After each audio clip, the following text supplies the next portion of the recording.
What up, what up, all my homies and haters? Welcome back to another episode of the Executives Playbook. Today, I'm bringing on a guest, Desmond DSP Powell. He is a very dear friend of mine, but he is also a phenomenal hip hop and R&B producer and multi-instrumentalist who's been in the music industry producing for huge artists for well over 30 years. When he was 17, he composed a song about apartheid that won a Human Rights Award from ASCAP. This was presented to him by legends like James Taylor and KRS-One. He then went on to produce for old school legends like Onyx and Ed O.G. and the Bulldogs and, people of that nature. And then, throughout his career, he's produced from everyone from Bone Thugs-n-Harmony to even people as recently as, he's collaborated with Chris Brown and Kevin Hart, and he's been around doing it for a very, very long time. That being said, he has a lot of insight and input on the music business, the industry, and where it's going as a whole. How things are going to change dramatically with tech taking over things. How the record industry is going to be affected by that. How the producer and the artist is going to be affected by that. A really smart guy with a lot of insight. So this is going to be a great episode. Make sure you hit the like button, hit the subscribe button, the little bell so we can notify you when we drop a new episode. And all right, Desmond DSP Powell. It's going to be a lovely episode. Let's get right to it.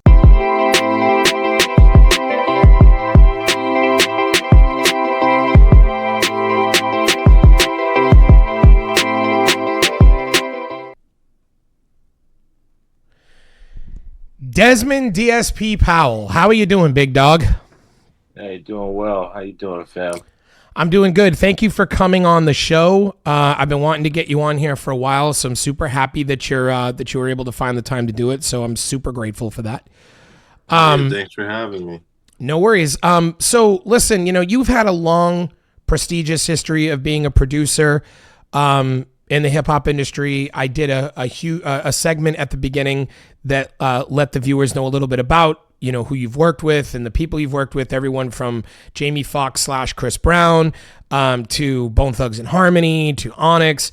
And what I want to, just to give them a little bit more background about you, what I want to start with is take me back to the beginning and tell me, what was the first moment that you knew you had fell in love with music and that this was going to be what you did?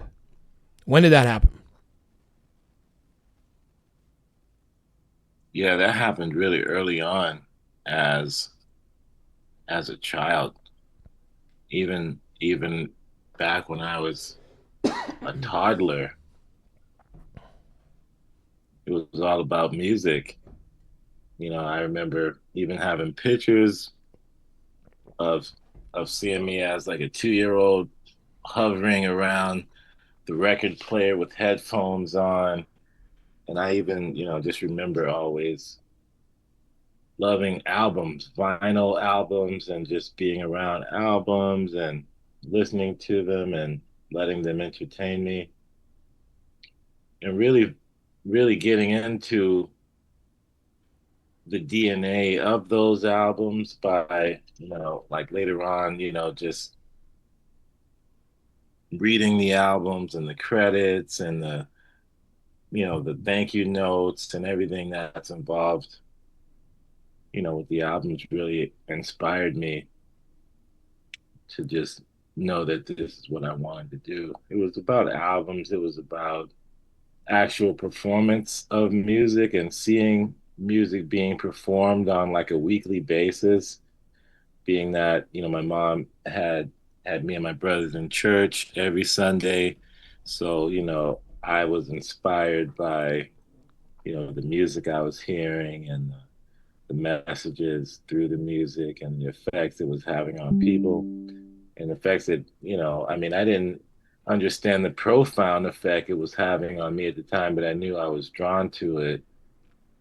And, I think it was when I started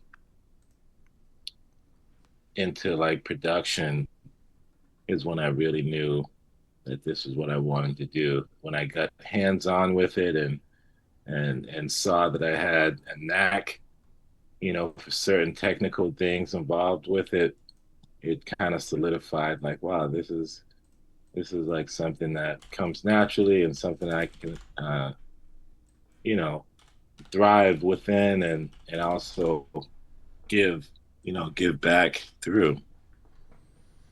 Right. What was some of the what were some of the initial influences that that inspired you as a kid? Like what was like the genres, the music, like the artists, like what was it that sort of like really was the main influence that pushed you? Like do you know? Like Oh yeah, absolutely. It was artists like the Clark sisters, who was a famous gospel group. It was artists like Michael Jackson. It was artists like Quincy Jones and all of his albums. He, made his solo albums. He made Herbie Hancock was a great influence. The Funkadelics, George Clinton. You had, the Isley Brothers. I mean, there's so many. I could just, there's so many. and would Aretha Franklin. I mean, all the greats. I mean, I was inspired by everybody great and everybody that fell in between the cracks too. You know, uh, there was something special about so many different musicians. They all brought so many different things to the table. right. You received um the Reebok Human Rights Award when you were 17 years old, and it was for a song I believe about apartheid, right? Yes, anti-apartheid. Yeah, and tell me a little bit about that. Like, how did that shift your life, and what was involved with that? Because I know that James Taylor was there, which is one of the most legendary songwriters in history. President Jimmy Carter, KRS One. What was it like at 17 to be recognized by people of that caliber, and what did it do for your career? And just tell us a little bit about what that award meant, and just the whole experience. Yeah, it was a meaningful award. Both my grandmothers, who were alive at the time, were able to see me get that award, so that meant a lot. Uh, and as far as what it did for my career is, it just gave me the confidence to keep going, and it gave me, uh, just some extra. Validation. Like, it was Yeah, validating. man. Well, yeah, I mean, I guess validating, but I think what I'm trying to say is like, wings, like it just gave me some extra wings to fly with. Uh, Did you have any do you have any stories of any moments backstage or around these people when you were around these celebrities? Did anybody talk to you, or did you have any great moments with any of them?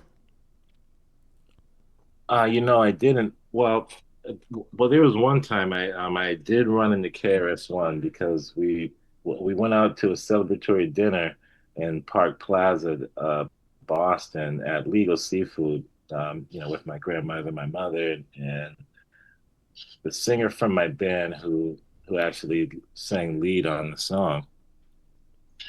And yeah, so basically, I seen KRS walking, I guess, with one of his assistants to a rental car place. He was, getting a rental, and so I stopped him, and he's like telling me, "Yeah, I remember you from the event. People were, blowing you up. It was a big crowd. Everyone's screaming your name and everything." So that left an impression on him. And he was like, "You're doing your thing, so keep doing your thing." And I asked him, so is there any advice, you would give someone who's trying to get into the business? He's like, yeah, I got a piece of advice, get two attorneys, one to watch the other one.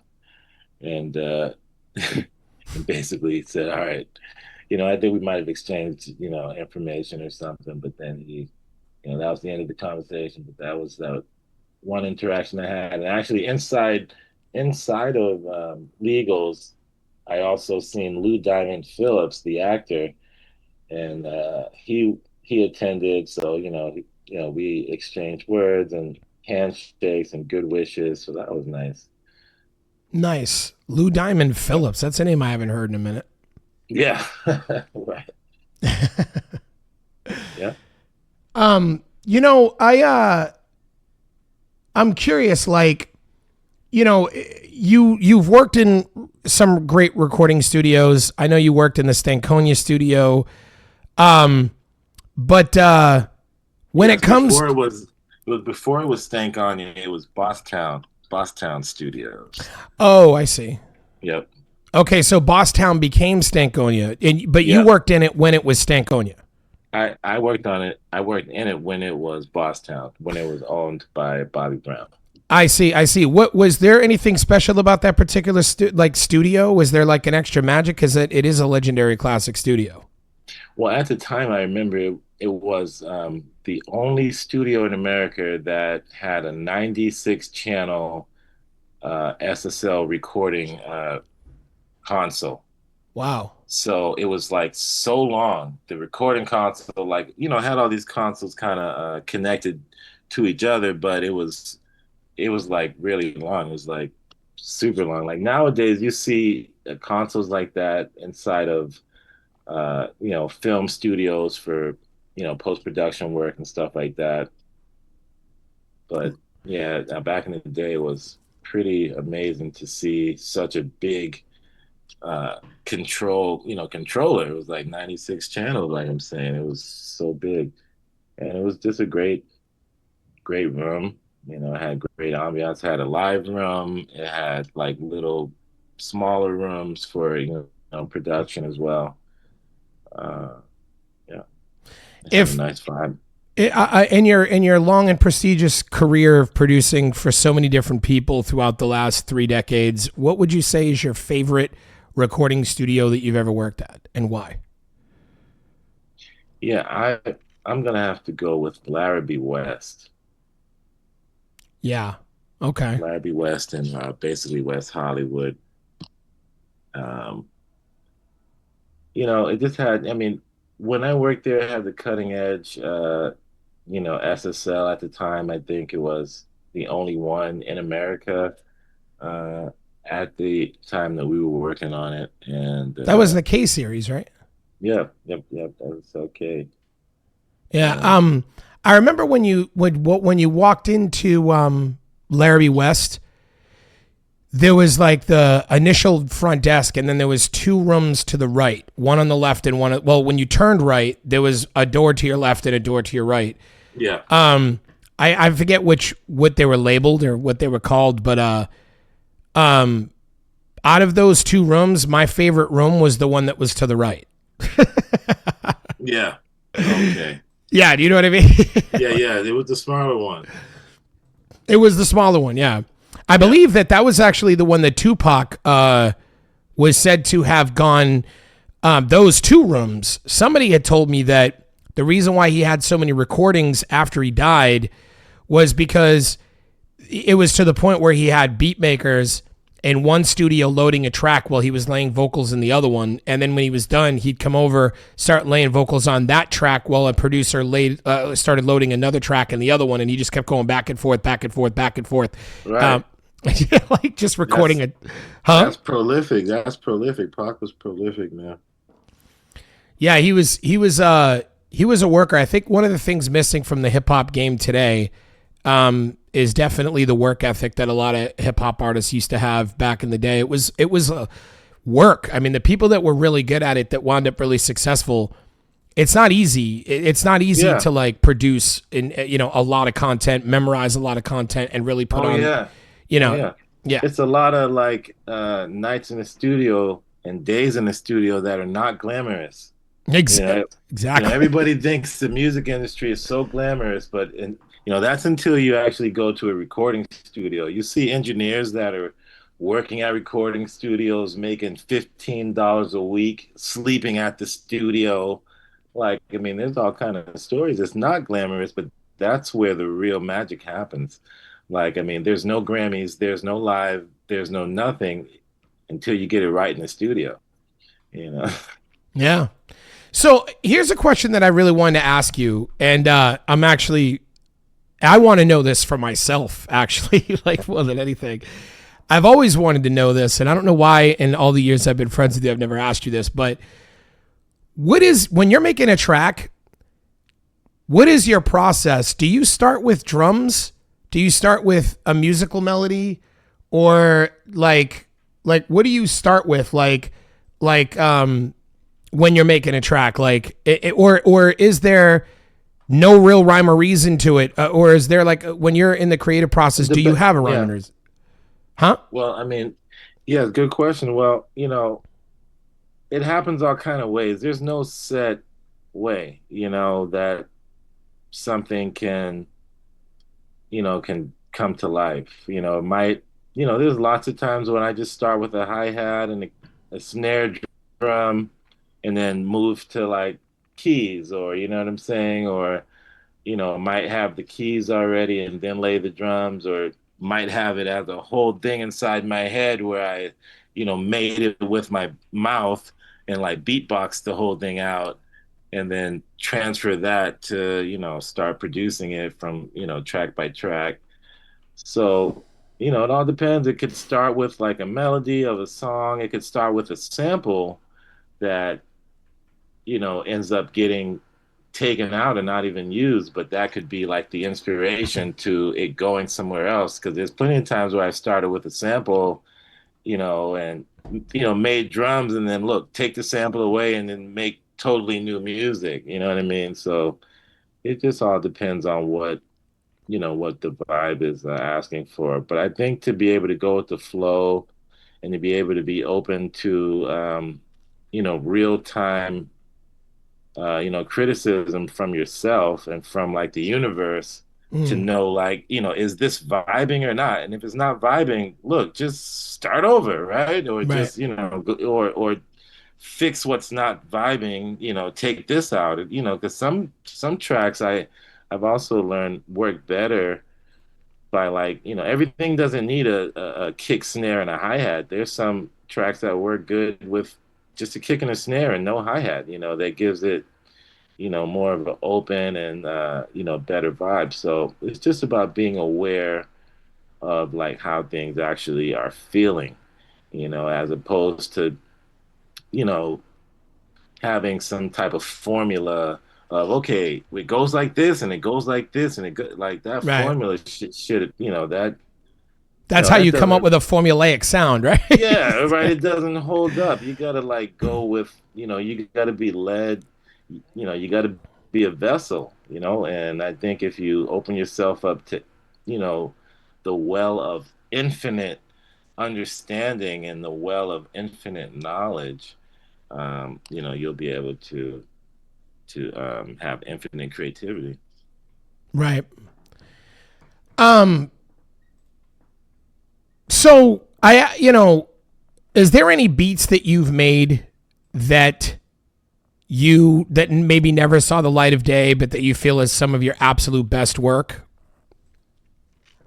Absolutely. And more so than just like a track, I'd say that there's, full on songs, as I am a songwriter, and there's concepts that I've noticed I've made,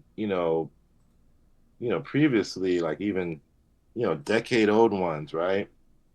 That still haven't been done by anyone else. Right. And, and they're good concepts, right? With, valid, um, good points. And yeah, and I still haven't seen stuff like that be done by other artists. So that still lets me know that, hey, this thing was unique enough to still live.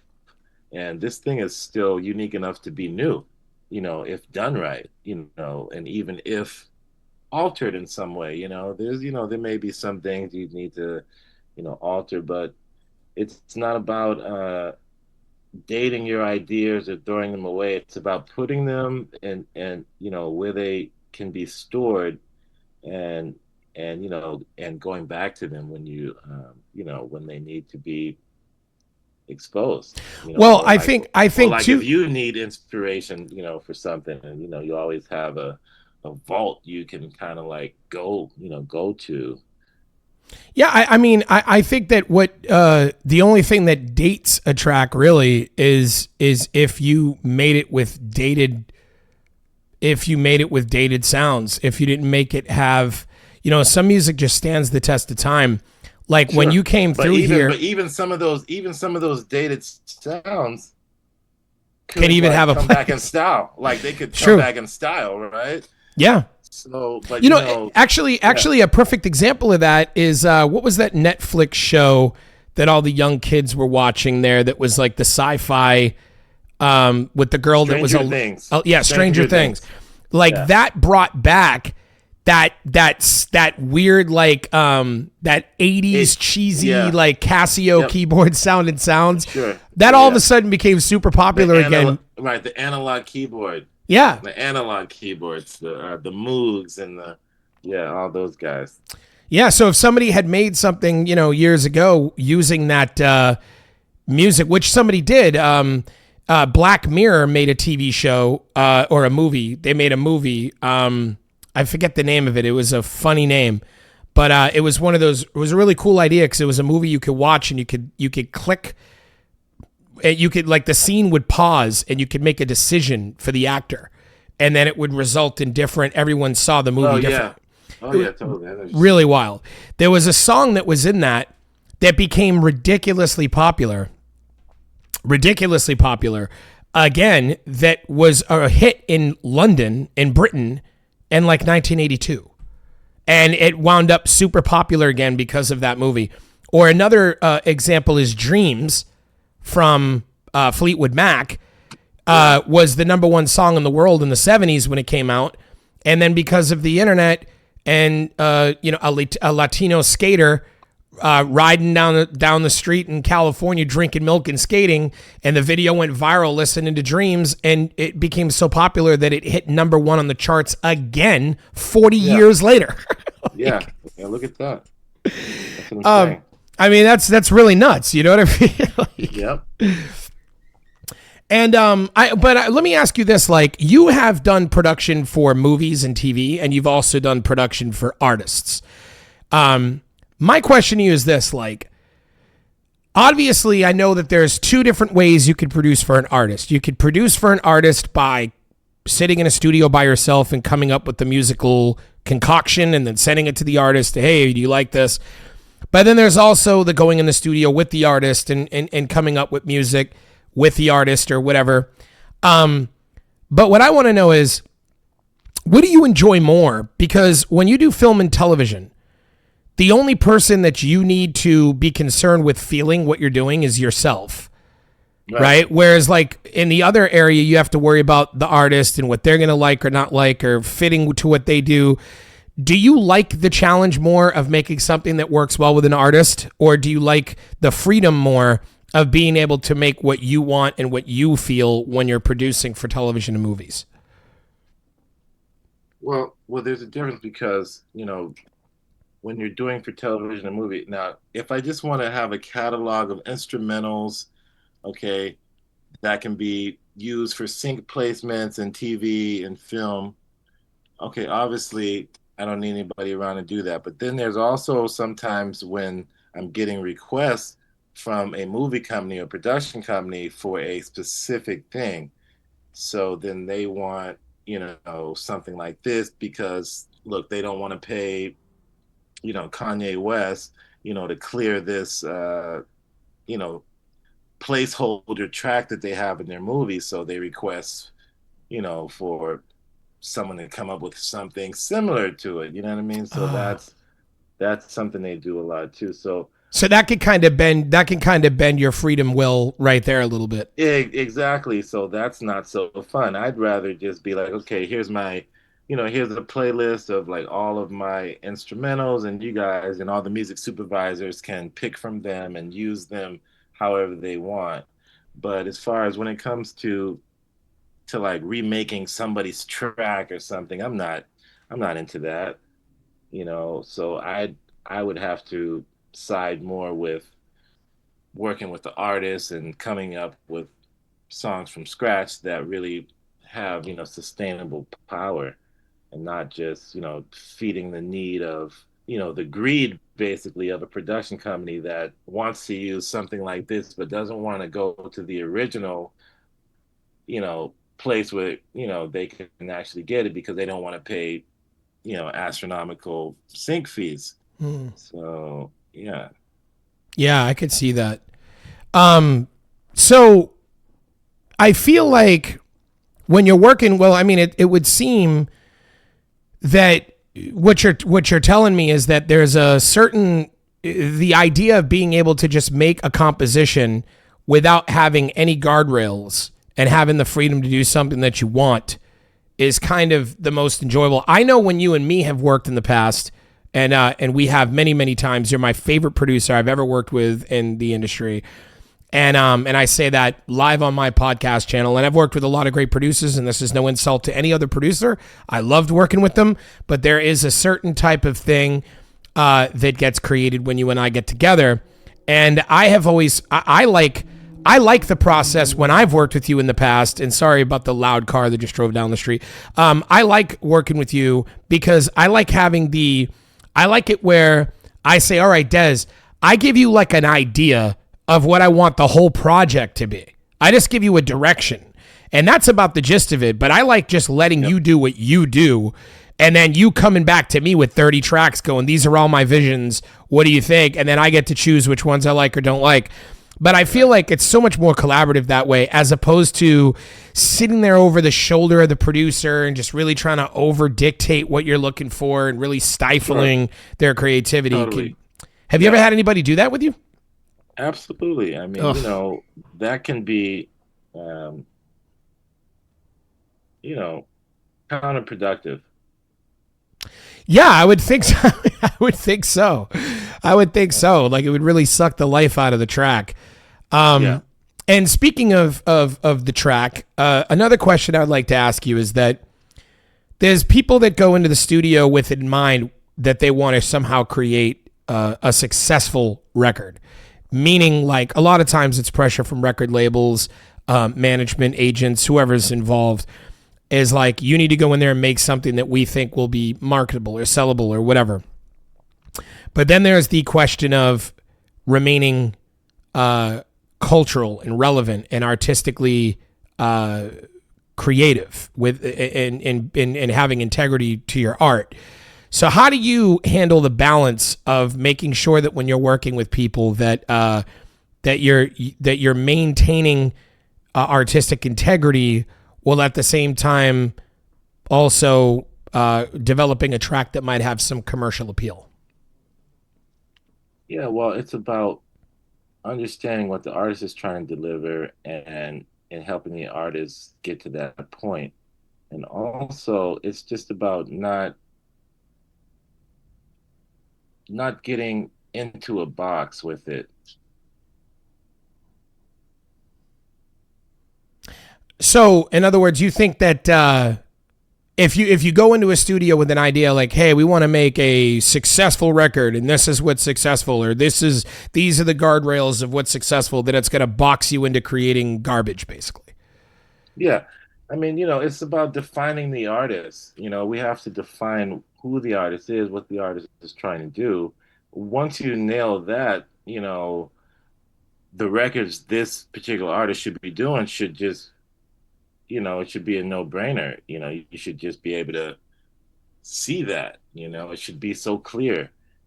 And that's the thing. Sometimes Hmm. the song is bigger than the artist, and that's not how you sustain a music career. The artist, Has to be has bigger to than be this. the Wow. yeah, has to be that messenger.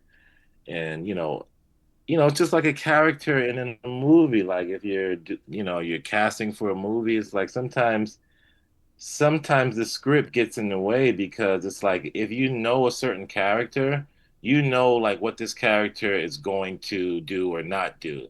And sometimes the script will even kind of drag you down. So sometimes you have to, certain actors have to go away from that script and say, well, based off of the character, this doesn't seem like, I would do this or the character would do this, you know what I mean? And and rewrite the script on the spot or just do something spontaneous, with the blessing of the director. Yeah. So yeah. It's funny what you said about the song being bigger than the artist, because sometimes that can actually happen on accident. Yeah. Like in the case of the Bee Gees, I had somebody recently come up to me and say, "Do you have any idea how nasty the Bee Gees are?" And I'm like, "No, I had no idea." And they were like, "You need to listen to this album." And I listened to it. It was some of the most insanely good music that I've ever heard a group ever do. And I never knew that they would. Yeah, they're incredible. I had no idea. And I think it's because the hit song "Staying Alive" became so huge and so much bigger than the artist that the artists themselves got lost. You know what I mean? Yeah, indeed, because it was part of a machine, and it was part of a whole like marketing thing with, a movie and a thing and a this, and it just, yeah, of course, it transcended those guys. Yeah, I mean that's it's kind of sad when that happens, because I don't think that I don't think that that's meant to happen. Another case would be my good friend Seth Binza from Crazy Town, who's passed away, rest in peace. But like the issue that he had was he was kind of like, he was frustrated because they had this this vision for what they wanted to be as artists, and the song Butterfly wound up so massively huge. There was no putting the toothpaste back in the tube. It was over. It was like, nobody, the song became so much more iconic and more in favor with audiences than the band, and then it just completely it ruined them, Yeah, yeah, because now your most famous song is something that doesn't really represent who you are. Right. And I think, I think that actually goes back to what you were saying, because I think that's exactly, it's funny because we just kind of went full circle, but when an artist goes into a studio, if they're like, I want to make a hit song, and there was this girl, Sammy G, that's an artist that I love, and recently she sent me music and literally said, "Hey Tommy, get this music out there, play this for people in the industry, because I made hit songs. These are hit songs. Like, tell them like these tracks are hits." And I just laughed and I said, "You got to stop telling people that. You can't tell people that you made hit songs, because number one, they're not hits. They're not out and they haven't become hits. And number two, it's arrogant. But even then, also number three, if you say it's a hit based on what people think a hit is in this moment, then you are hereby stating that it's not original, that you made something that fits the realm of what people would consider a hit today. And the music industry is looking for what a hit will be tomorrow, not what a hit is today." Right. And you're 6 months behind the game if you're listening to the radio to define what a hit is. Right, 100%. And then especially because a lot of the music that's, as you stated, a lot of music that's on the radio, it was, or in this case on the internet or on Spot or whatever, when it gets released, we all know that the time frame with which it was released is so many months later after it was recorded that like sometimes over a year later. Absolutely, easily. Yeah, so it's like, and I don't think people understand that. But to the point you were making, if a person goes in the studio and says, "I want to make a hit," you're hereby initially stating, "I don't want to go in and be myself. I want to go in and be something else that is working." And the problem with that is that the good news is it will probably fail. The bad news is that it may not. The bad news is that it may actually become successful, and then you have to spend the rest of your life putting on a costume and being somebody you're not, which is unsustainable and results in one-hit wonders. Right. Exactly. Whereas if you go in the studio and you're just yourself, and you don't think about that, then if what you do becomes tomorrow's cool and becomes the new hit, then you get to wake up every day and you get to have longevity, because you could easily reproduce who you naturally are over and over and over. Yeah, exactly. Bob Dylan. Yeah. Yeah. Absolutely. No, absolutely. Like he's a prime example. Yep. So I want to ask you, in a world driven by algorithms, what still like because we like okay, so artificial intelligence is now becoming a thing. People are able to make music now with AI. So there's all this question. Spotify released a press release recently where they started talking about how the future is playlists filled with AI music, and that they're not even going to have to pay the artist. So there's a lot of question: will AI replace the artist? And there was a recent quote by the legendary Rick Rubin where he said that there is no way that artificial intelligence will replace the artist, because people don't listen to music because of the music. We listen to it because of their point of view. And artificial intelligence does not have a point of view. What do you think about that statement and artificial intelligence's effect on music? Yeah. Well, to Rick's point, some people listen to music that doesn't have lyrics. So what point, what point is that? Some college kids who like to study listen to instrumental house music, ambient instrumentals. They listen to just music that doesn't contain any type of lyrical content so that they can focus, study, and relax. So AI is not, just here to, it's not just about like a point thing. And I get that, first of all, no one should be going to, no human being should be going to a computer to make a human thought, not, like use AI to maybe enhance the experience, but it can't define the experience. Only humans can define a human experience, you know?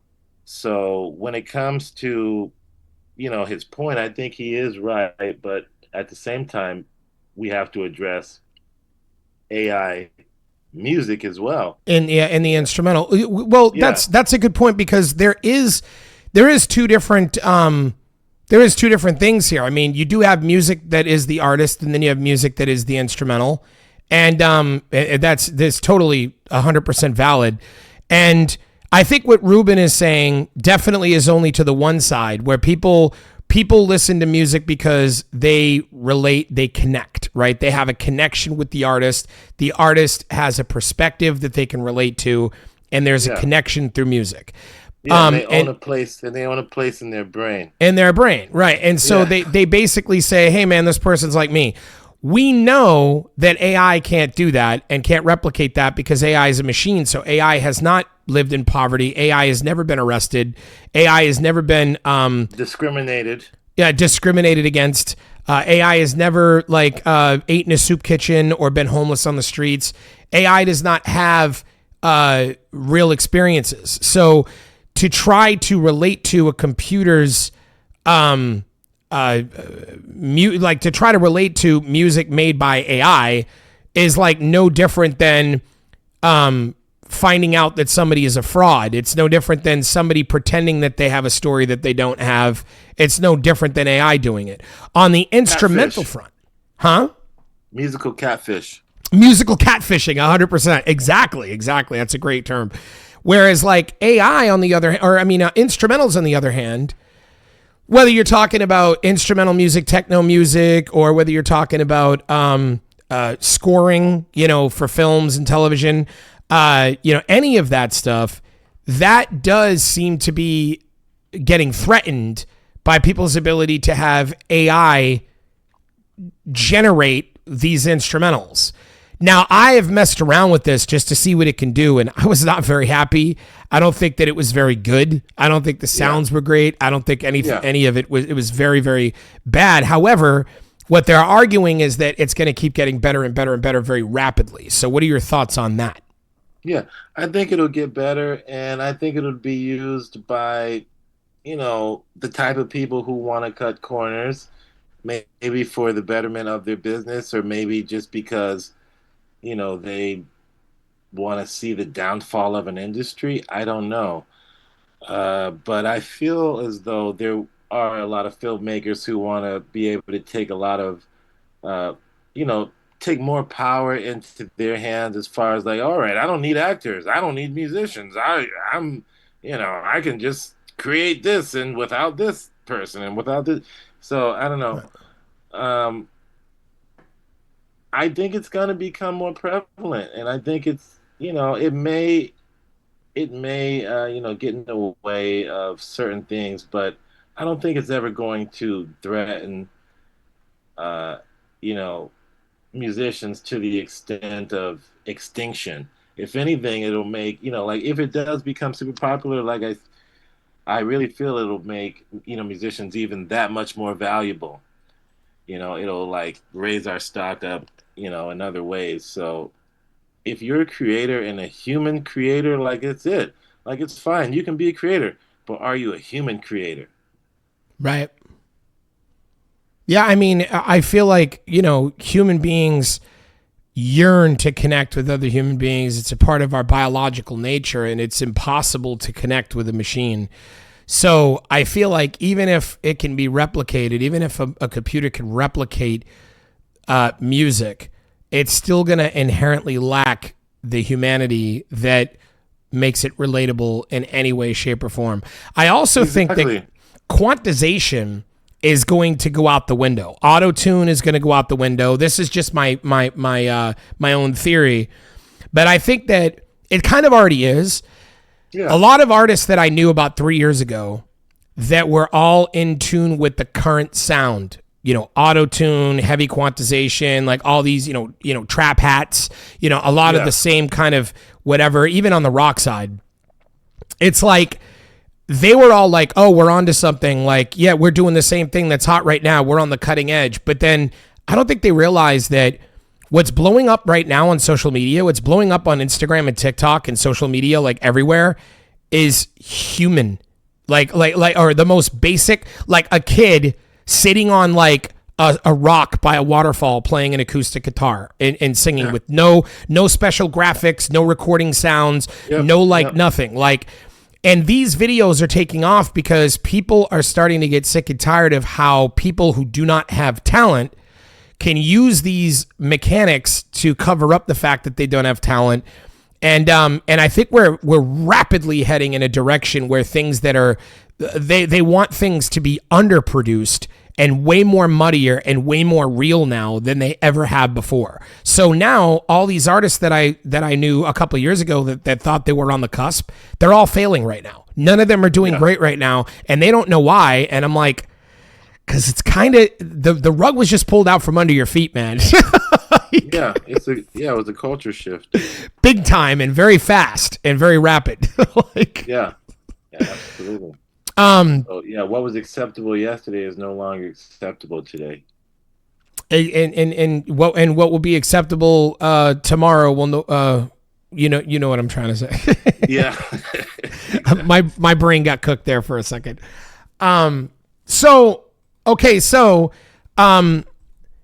Here's a question that I wanted to ask you regarding the industry, right? Is there's this thing out there that people believe that there are gatekeepers, quote unquote, gatekeepers in the music industry that keep their music from ever seeing the light of day and ever becoming successful.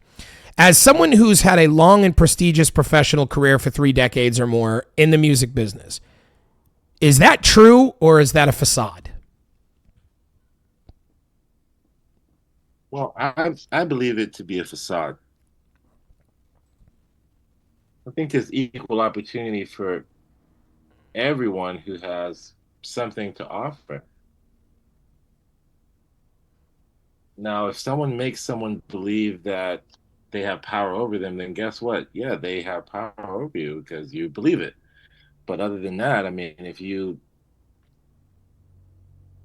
don't, operate in that realm, there's no such thing as the gatekeeper. Gatekeepers are all in your mind. We gatekeep ourselves from certain opportunities. And if someone's standing in your way, guess what? Go around. Absolutely. I like to use this example. I recently was debating a friend about this because he inherently believes that there is a wall of gatekeepers and that if you're not in with this network of people that you will never see. There's no committee. There's no committee of people who have the energy to stop people from doing something. Right. Whoever is like. I know, like it's hard enough just to maintain your own success. Like the amount of energy it would take to also suppress other people would be exhausting. It's like, what are you doing today? Well, you know what I'm doing. Are you in the office today? Yeah, I'm going to suppress. They're like, no. That's funny. That's funny. I can tell you that there was a time back in the day when I was rapping, and I was getting really known in New England, and there was a rapper in New England. I'm not going to say his name, but I couldn't stand him. I just couldn't stand him, and he didn't know I couldn't stand him.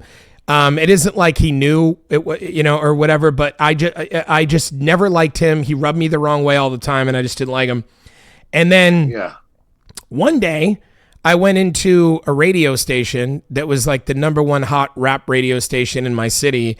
And I was there talking. I think I was scheduled to do an interview on the radio or something, but I looked down and I saw the dude's CD sitting on the counter. This is back when we had CDs, folks. I saw his CD and I looked at the radio, not the DJ, but the guy that was in charge of the state. I can't remember what they call that. Program director. Yeah, the program director. Thank you. I looked over at the program director and I said, what is this doing here? How do you know this kid? What is this doing here? And he's like, oh, he came by like a couple weeks ago and he told me to listen to it. He wants me to get him on the radio. He heard your stuff on the radio and he's like, oh, local stuff can get on the radio. So he came in here and, he really begged and pleaded with me. He said, just give it a shot. Like, listen to it. Tell me if you think any of the songs are worth putting on the radio, whatever. He said, I haven't listened to it yet, though. I haven't had time. I've been so busy. And I looked at him and I said, hey, listen, I said, I hate this kid. And I picked up the CD and I broke it in my hand and threw it in the trash and said, don't ever play him on the radio. And he just went, okay. And to this day, that kid doesn't know that. But so I'm not saying that I was a gatekeeper, but I do think that there is something to be said that if you rub certain people the wrong way, you have people out there that could be working against you that you don't know. Absolutely. I mean, that's in any field. That's in any field. There's always going to be, the blockers, right? Yeah. Blocking, they're playing offense, but that doesn't necessarily equate to gatekeeping, though. Sure, because at the end of the day, I didn't stop that kid from having a career. There's a number of things he still could have did. Like even like a good example is Yellow Wolf. I'm sorry, not Yellow Wolf. I meant MGK made a comment about Eminem's daughter on social media about how he thought she was hot and wanted to hook up with her or something like that. And we all know that at the time that happened, MGK was a peon in this industry. And Eminem was a titan in this industry. And if there was any way at all, or if there was any time at all where we would have witnessed gatekeeping in real time, that would have been when we would have witnessed it. But MGK went on to have a monstrous career still, regardless. Absolutely. It didn't hold him down in any way. Yeah, I mean, there's machines. Don't get me wrong. Hey, there's machines that go against other machines, and they have to.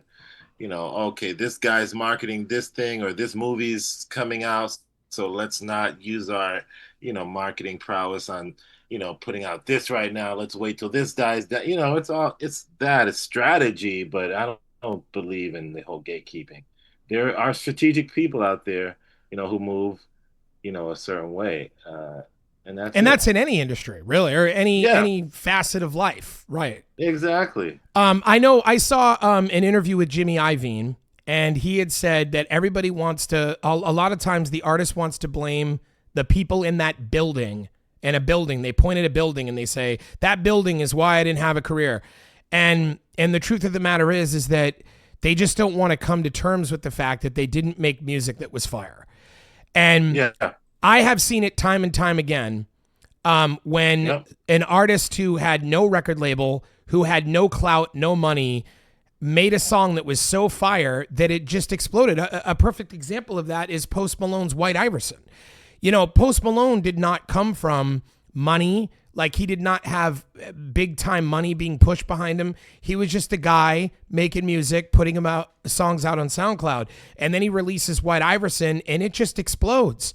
And nobody, it came from left field. All of a sudden the record industry was like, oh, well, we have to deal with him now because he became relevant. So now we all, like, what I see is artists shift the industry. The industry does not, the industry is just capitalist. They just want to make money. So their whole thing is if they see something working, they just want to get behind it. They don't want to suppress it, you know? Right. Be counterproductive for the industry. Exactly.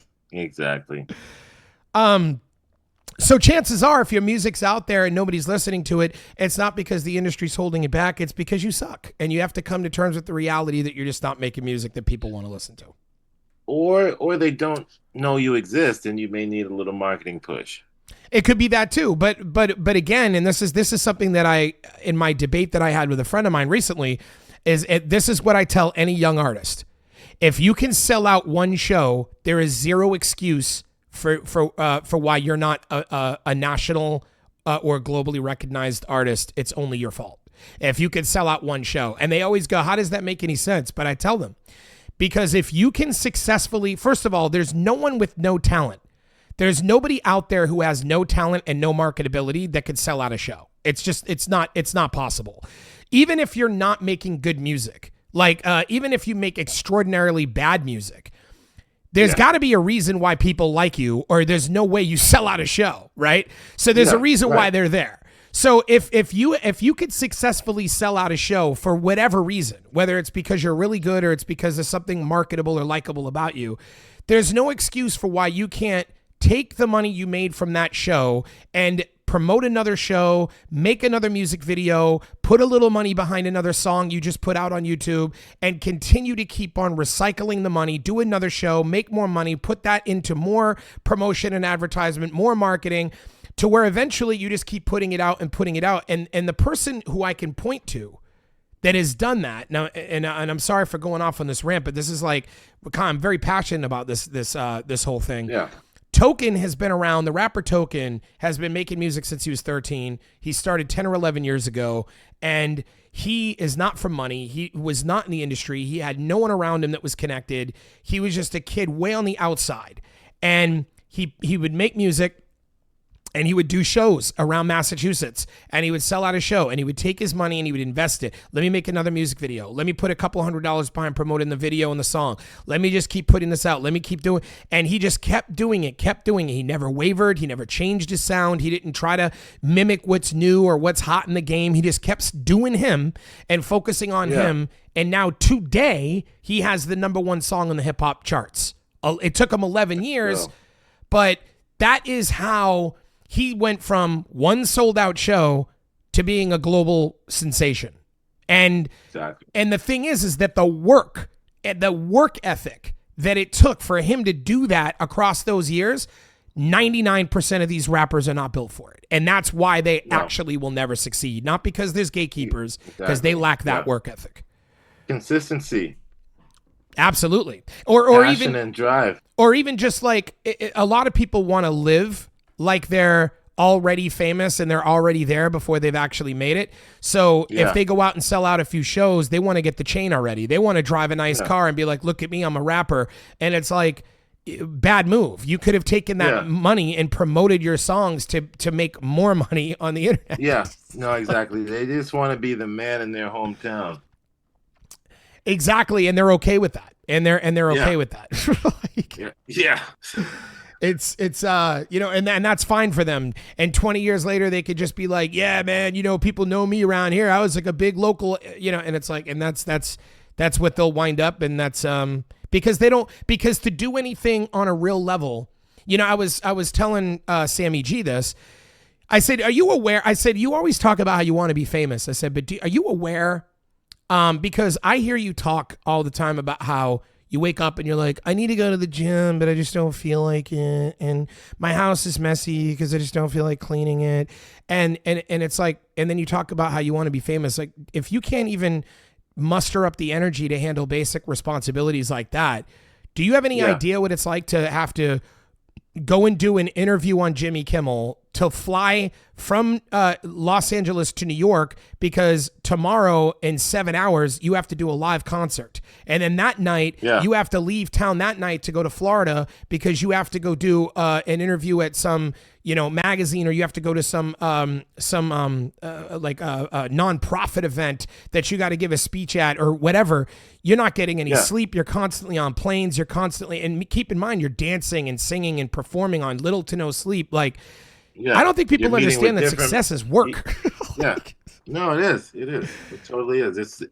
It's non-glamorous. I keep telling people, like, being in the studio is the most non-glamorous part of the music industry. Everything else is, the award shows, the videos, this thing, everything they think is glamorous is in the recording studio. It is not.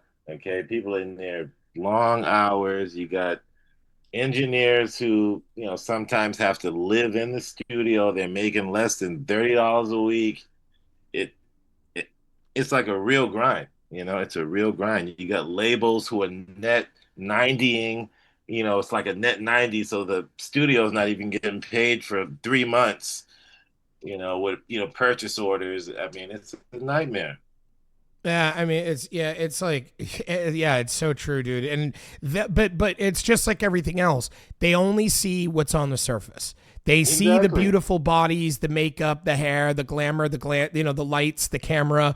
They see all that and they think, "Oh my God, I'd love to be that," but they have zero idea. Yeah. Well, they experience the effect of it. They're like, "Wow, this affects me this way. This makes me," and now that makes them feel like, "No, I want to do that, or I have to do that," instead of being called to do it. There's like a certain level of like, okay, am I calling the industry or is the industry calling me?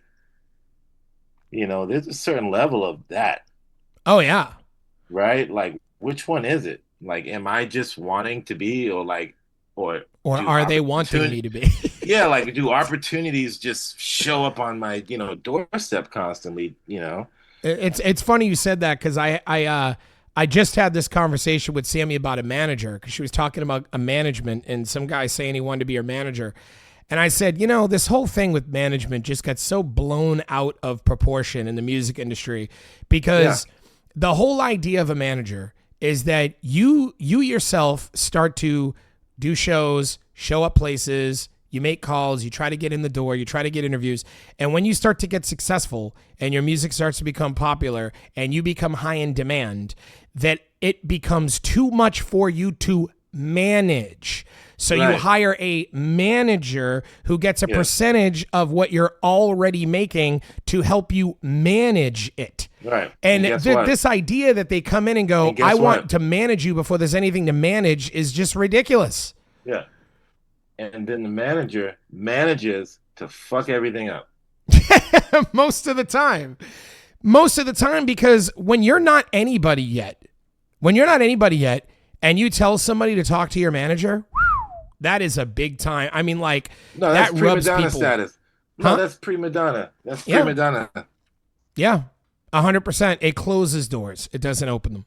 Exactly. Now, understandably so, if you're so high in demand that trying to get you on the phone is impossible because you have a thing lined up every minute of every day for the next 3 weeks, clearly I understand having to go through your manager. Like, that makes sense. And the other thing too is just the intention of these managers. Like, for you to walk up to someone and say, "Hey, sign something that says I get 20% of everything you got," before you even have anything coming in, that should always be suspect in anybody's mind. That's predatory. 100%. Yeah. Absolutely predatory. But we'll end it on that. That's a perfect way to end it. So now I have one last question I want to ask you, and this is I want to know that for new people that want to get into the music business today, new people that want to get into the industry, what is something, if you were to give them a warning about something that they should be aware of? A warning, like, what is something that you would want to advise young people about the industry that they should really keep a close eye on? Like, what does the music industry not tell you? Like, what is that thing that they really should watch out for, that they might not, that nobody's really going to tell them, and they're going Yeah. to, and that you could advise them? Yeah. I would say don't sign anything unnecessarily.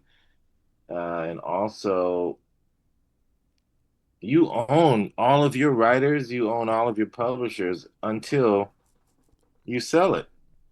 And let's just think about the song Happy Birthday that's owned by Warner Chappell Music Publishing. Just the song Happy Birthday being sang on TV and in movies generates about $1 million a year in residuals. So keep your publishing, keep your writers, and build your catalog. Own your masters if possible. Don't take advances, because once you take advances, somebody else owns it. So if it's possible for you to invest in yourself at every step of the way, do that, because if not, it's going to get charged back to you, and you're going to be, it's going to be owed to somebody else, and you're not even going to have ownership of it. Wow. So, yeah. Yeah, there's a lot of people in the industry, and I know I dealt with this before. As a songwriter, being hired to go in and write songs, I have been telling people to give me a percentage of the master recording. And the reason why is because I did not know for the longest time when people say, oh, I'm going to give you a percentage of the publishing. Yeah. I didn't realize that unless that song wound up syndicated on television or in a commercial or in a movie or something, which is 99.99% likely not to happen, I'm not going to make any money. But if they put that out on Spotify and it gets 20 million streams, I'm not getting a single dime of that money, because I became aware that the money you make from Spotify streams is master recording money, which is similar to the old school selling a CD. So therefore, like whoever iTunes. paid for the recording is the person who owns the master. Therefore, whoever paid for the recording gets 100% of that money. And so that was like, I'm sorry, what you went to say something. What did you say? Oh, I don't. Oh, I'm sorry. I didn't mean to say anything. No. It's okay. I just didn't know if you were, but no, I mean, but this is something that I started noticing, and I've had a couple people go, wait a minute, you mean you want a piece of the master recording? Like if and I'm like, yes, because like at the end of the day, it doesn't need to be a big piece. It could be even, 10%. But if I'm writing you the song or helping you write the song and you put it out, chances are, 99.999999999% likely that the only money that this will ever make is what it makes on streams. And why? And if I'm not getting any paid money to be there, if nobody's giving me cash and saying, hey, I'm going to pay you cash to sit here and write songs, then why in the world, what am I doing? I'm sitting here doing something for free, basically. Right. Or with the roll of the dice that maybe someday it winds up in a television show and then I'll finally get paid. Like that's no. Right. You know what I mean? No, that makes perfect sense. That's smart. So another question I have for you, I only have two more before we wrap up.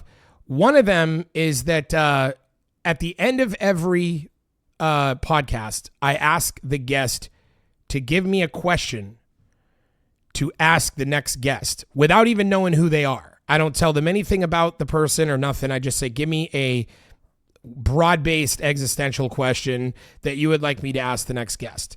And so the first person who I interviewed in a while, it's been a while since the show was, put on delay and now we're back, was Hollywood director Patrick Lipscomb. And the question that he wanted me to ask you was, when you're in bed at night and you're having trouble going to sleep, what type of thought do you like to focus your thoughts on? Or what is the thought that you like to focus your thoughts on that helps you go to sleep? Okay. The answer is no thought. Oh. The answer is to stop thinking, which is something everyone should do at some point throughout the day, which is, just like totally clear your head from thoughts and like meditate.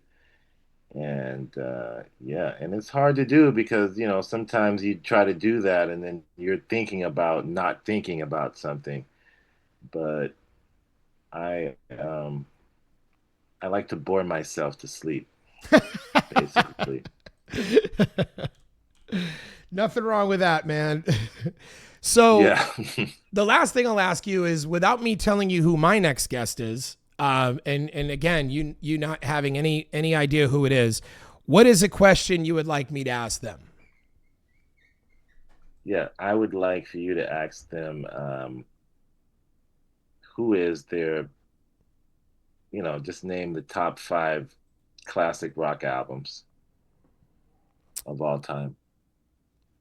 Okay. Like, they need to name the top five, period, or their favorite five No, no, what would be their favorite top five rock rock albums. albums of all time? Classic rock albums. Classic rock albums. Okay. Yes. Okay. All right. I will ask them that. Des, thank you so much for coming on the show. I love talking to you. I hope that as things progress with the show, my goal is to eventually once again get a location where we could set up like a nice spot where I could have guests come physically and hang Yeah, out.